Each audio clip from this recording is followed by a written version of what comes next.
It is. And when it comes to changing the world, I mean, not the world, like the whole community, I mean, what would be something that you will advise someone fresh out of high school that is like clueless of what art is? Not like the typical stereotype that an artist has to be an artist since they're born, or you have to be an architect because you're smart at math and know how to draw. I mean, what kind of advice would you give someone that is clueless about like when it comes to art? Immerse yourself. Immerse yourself with every type of art that's available to you. I tell students this all the time. Go to galleries. Just get up, go to a gallery. There are so many galleries in the city that have free entry. Go walk in. Soak it up. You get hit, in 1 week you get hit at least, a minimum, 5 galleries and not spend a dime. But you're going to absorb that art. And go back to the same galleries next month because the chance that you're going to see a new exhibit is high. Read. Read races. Get your hands on classic literature. Just the reading of any of the literature is going to expand your mind to levels you have no idea. You have to read film. And I'm not just talking about the film that's in the theaters, the blockbusters. Watch old classic films, go on YouTube. Decide you're not going to watch a film that's been made after 1936. So that leaves you from about 1908 to 1936, and most of those are not going to be talkies, they're going to be silent films. But the art in those films is amazing, not all of them, but quite a few of them. That art, the understanding of light, space. And these guys had less to work with. They didn't have CGI, they didn't have color. They had to do everything with a few lights in the room. So they had to light the room, light the actors, make it all work. And that's the art. To a degree, the challenge in any kind of art is what kind of restrictions you put on yourself as an artist. Give yourself less material to work with, and you'll probably come out with a better item. It always comes out that way if you have the discipline to push yourself. Give yourself less material to work with, and the initiative to push yourself, and you're going to come up with something that probably exceeds your own bounds. That's how I look at music. I like music that is so simple, yet it's using obscure tools, and it's usually going to just be profound. Anytime your sugar is over 150, People in your like people in your life, has there ever been someone that changed your life in a meaningful way, or are there plenty of people in your life that gave you some little advice, at least like stay in school or do this, and that changed dramatically the pathway you had? It never stops. Even at my age, there's still people that have stepped into my life and make a difference with some education. It could be somebody. I remember the first person who told me my art was amazing. I remember an 8th grade art teacher who I don't even think liked me. I really don't think she liked me at all. She was never nice to me. But she always put my artwork in the big, not only school exhibits, but in the bigger district exhibits. And it was amazing. So there'd be a big all-district art show, and my work was in it. I didn't think she'd pick my work. She always did. There's been some music teachers that told me I had the skills where I didn't think I did, and they kept telling me, no, you've got something different. People were texting me, And you have to believe it and move forward. I had an uncle who kept giving me and my brother literature to read.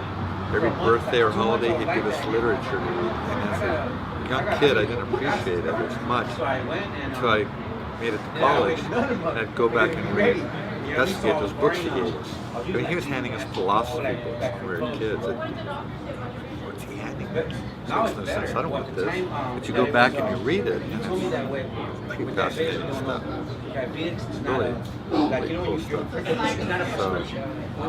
So there's all kinds of people. Like I said, it doesn't stop.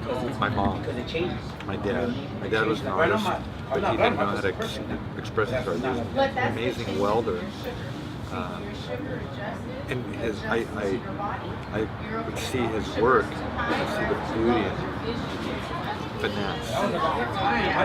My mom appreciated the art. She supported it. My mom just recently passed away, and as we're cleaning up the house, we found out she saved every single art piece we did, from kindergarten through high school. Everything she saved, and that's art support. Everything. I'm going through this stuff, and I'm remembering these, little turkeys you do with your hand. I don't know if you ever did one in school. Try your hand and you turn it into a turkey, beat on it. Do one of those when you're a kid? Yeah, I know. I've seen yours. I still have yours. But she kept it all. She kept it all. And that's support. I may not have known it then, but I look at it now and I think, there was a lot of support. It just keeps going on. These days, my boys are the inspiration for art because they're better musicians. And my one son's a better musician than I could ever imagine I'll be. But I learned from it because he'll say, he'll push me, he'll challenge me, he'll show me. My other son, art is within being sharp, constantly intuitive. I go on, I feel alright. While you're thinking. So it's forced me to be the same way. You don't have any time to be lazy when you're around people like that. Yeah, it keeps happening. I still meet people. I see they're working on projects. Oh yeah, I check your blog, but I don't check my internet every day. Never stops. Why don't you drink? Why don't you drink cinnamon tea? Any other question? Trying to think of something. You gotta write this stuff down. Yeah, I do. You're doing good. You gotta write this stuff down, man. You go there. Do your homework. You gotta get it all together. Art's really fascinating because I love it. I go to museums these days, and I could go to Mocha, and I could do Mocha in about 20 minutes. I could do it in 5 minutes if it's a shitty exhibit. But I know how it pleases my heart. I walk through and I go look for the piece. I just can fire through it, looking for the work that speaks to me. I don't have to go see every piece of art. I just go through and wait for the piece that speaks to me. Girl, that shit made me scared. Even when I went to the Louvre, I went to the Louvre for 4 days straight in Paris. And it takes more than that to see the whole museum. Yeah. And the pieces that are the most famous did nothing for me. But to go into other rooms, like to go to the Rodin room, go look for the pieces that speak to you rather than you hear you're supposed to go see. I mean, that's how I think we should all address art. For instance, there's an artist that's really famous right now, and I'm not sure why. Is famous more based upon his guerrilla artwork, and everybody's talking about him, saying, oh, they say his name, say he's the best, and I don't get it. I'd rather see something beautiful that really makes me stop and try. For the day of tomorrow,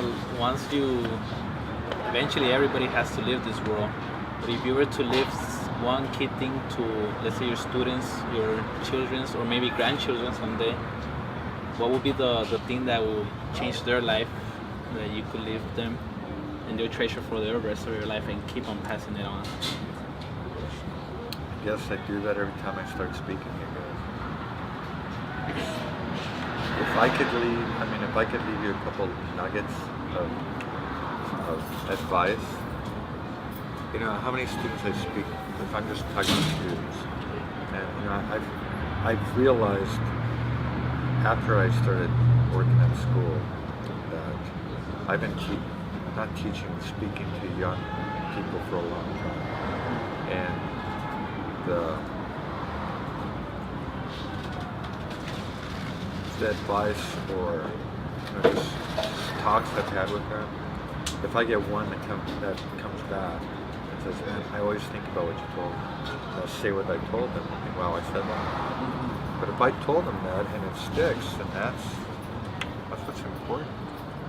And so what am I leaving? I don't have to leave a legacy. I'm not as interested in the legacy. But if I tell you one thing, or tell my boys one thing, it sticks, then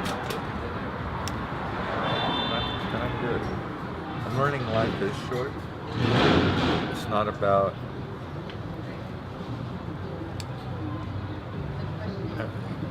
goals are important, but I'm learning goals aren't as important as the journey. It took a lot of years to get to this point. So I don't know if I'm writing new goals or thinking about new goals, or I'm stopping to enjoy the journey. I think it's more right there.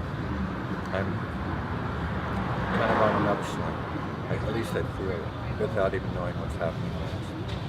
Look at today. Just today, you know, to the camera. You guys know what's happened today. But I've been hanging out with my boys all day. Another friend of mine called me, and I landed up picking up that other friend. And I knew I was coming to see you, and just coincidence that other friend knows who you are.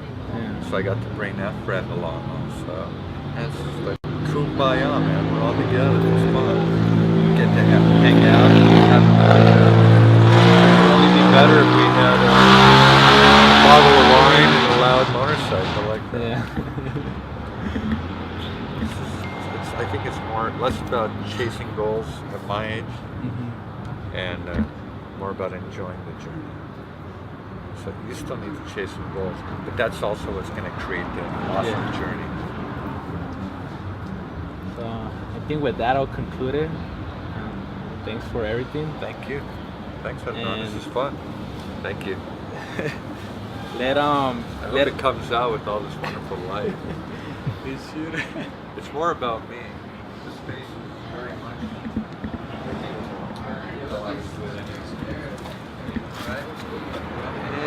This space is more definitive of where I do an interview. Minute by minute.